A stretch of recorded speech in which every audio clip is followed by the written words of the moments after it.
ইরানের হামলায় ভেঙে পড়েছে আমেরিকার F-15 যুদ্ধবিমান। কুয়েতের কাছে ইরাকের আকাশসীমায় বিমানটিকে ভূপাতিত করে ইরানের বাহিনী।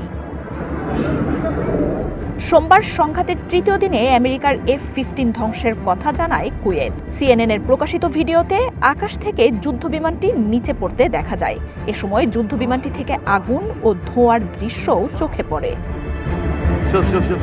তবে ইরানের হাতে যুদ্ধবিমান হারানোর কথা স্বীকার করছে না আমেরিকা। নিজেদের ছোড়া গুলিতেই বিমানটি ভূপাতিত হতে পারে বলে দাবি করছে তারা। আমেরিকার নির্মিত হলেও যুদ্ধবিমানটির মালিকানা নিয়েও ধোঁয়াশা তৈরি করেছে পশ্চিমা গণমাধ্যমগুলো। ধ্বংস হওয়া F-15 ফাইটার জেটটি ইসরায়েলের হতে পারে বলেও ধারণা করা হচ্ছে। তবে এই খবরের কিছুক্ষণ পরই বিস্ফোরক এক দাবিতে কুয়েত নিশ্চিত করে আমেরিকার একটি নয়, বরং বেশ কয়েকটি যুদ্ধবিমান ধ্বংস হয়েছে।